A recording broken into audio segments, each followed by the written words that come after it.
समय की बात है। एक गांव के पास एक जंगल था। उस जंगल में सारे पंछी रहते थे। उसी जंगल में एक टोनी चिड़िया रहती थी। टोनी चिड़िया के दो बच्चे थे। एक का नाम मोनू था, दूसरे का नाम सोनू था। टोनी का पड़ोसी कालू कौवा था और तोता भी था और कबूतर भी थी। यह सारे पड़ोसी मिलकर रहते थे। एक दिन सारे पंछी एक पेड़ के नीचे बैठे थे। तभी राजा का दरबारी आता है और चिड़िया लोग से बोलता है, तो सुनो, राजा ने कहा है जंगल में बहुत तेज ठंड की कहर आने वाली है।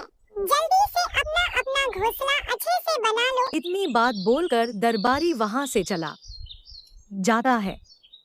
तब सारे पंछी आपस में बात करते हैं। टोनी बोलती है, हम लोगों को जल्दी से ही घर अपना बनाना चाहिए क्योंकि साल ठंडी बहुत तेज पड़ेगी। अगले साल ठंडी की वजह से एक बुढ़ा चिड़िया मर गया था। अब कबूतर भी बोलता है, हाँ टोनी बहन, तुम सही बोल रही हो, हम लोगों को सही से अपना घर बनाना चाहिए। लेकिन कालू बोलता है, मेरा तो घर अभी सही है। मैं अभी अपना घर नहीं बनाऊंगा क्योंकि मैं अगले साल ही नया घर बनाया था। टोनी फिर से बोलती है, कालू भैया, एक बार घर की अपने अच्छे से मरम्मत कर दो, क्या पता बर्फ गिरने की वजह से घर टूट जाए। कालू फिर भी बात को ध्यान में नहीं रखता और वहाँ से उड़कर चला जाता है अपने घोंसला में। और सारे पंछी भी उड़कर चले जाते हैं अपने घर।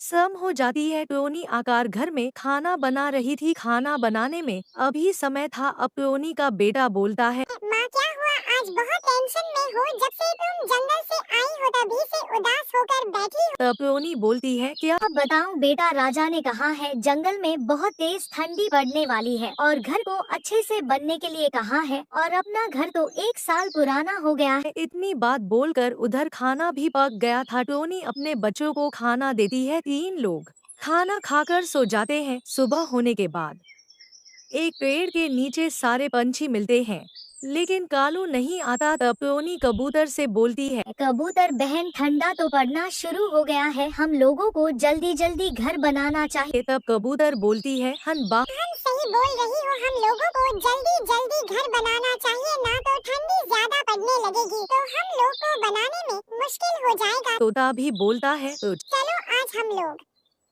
जंगल में चलते हैं और घर बनाने के लिए सामान ढूंढते हैं। लेकिन टोनी बोलती है, बहनों बताओ कालू भैया क्यों नहीं आए, उनको भी तो घर बनाना है। तब कबूतर बोलती है, जाने दो टोनी बहन, कालू नहीं आएगा, वह अपने घोंसले में मौज कर रहा है। इतनी बात बोलकर तीन लोग जंगल की तरफ उड़ जाते हैं। आसमान में उड़ते उड़ते उन्हें एक जंगल दिखता है और उस जंगल में उन लोग चले जाते हैं। जंगल में पहुंचने के बाद देखते हैं चारों तरफ बर्फ पड़ा हुआ है। तब टोनी बोलती है, कबूतर बहन, यहाँ तो बहुत ज्यादा बर्फ गिरा हुआ है, यहाँ तो सामान ढूंढना मुश्किल हो जाएगा। तब तो कबूतर बोलती है, चल बहन थोड़ा बहुत ढूंढते हैं, नहीं मिलेगा तो हम लोग दूसरे जंगल में जाएंगे। तब वह लोग बर्फ पड़ा हुआ जंगल में सामान ढूंढने लगते हैं, लेकिन बहुत देर ढूंढने के बाद उन लोगों को कुछ नहीं मिलता और वह लोग एक पत्थर पर जाकर बैठ जाते हैं।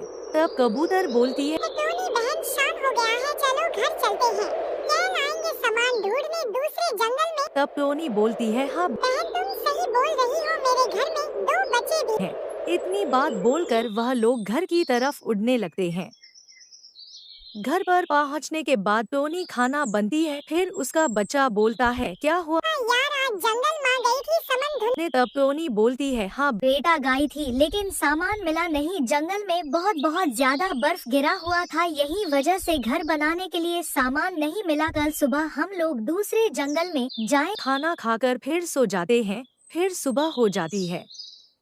फिर से सारे पंछी एक पेड़ के नीचे मिलते हैं और वह लोग दूसरे जंगल की तरफ उड़ने लगते हैं। उड़ते उड़ते उन्हें एक बड़ा सा जंगल दिखता है और वह लोग जंगल में उतर जाते हैं।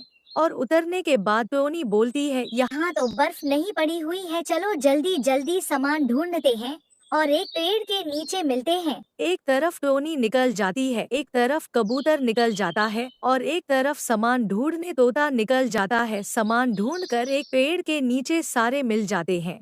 टोनी तो घास ली थी, कबूतर ने तो लकड़ी का गठन लिया था और तोते ने तो और टोटा तो पेड़ की दाल लिया था।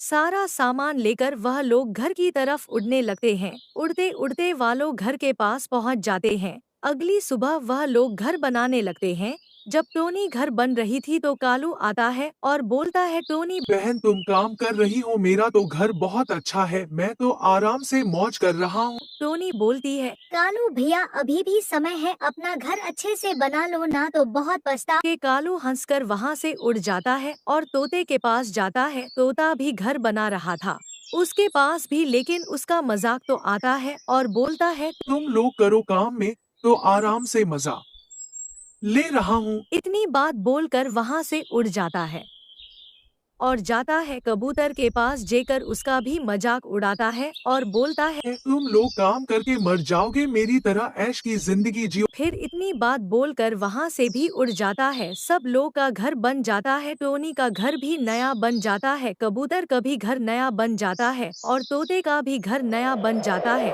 और उधर ठंडी भी बहुत तेज पड़ने लगी थी। सब लोग अपने घर में आग जलाकर बैठे थे। टोनी भी अपने बच्चों को लिए आग जलाई थी, तोता भी जलाया था आग, कौवा भी आग जलाकर बैठा था। ऐसे ही दिन बीत गया। एक दिन कालू अपने घर में आग लगाकर बैठा था।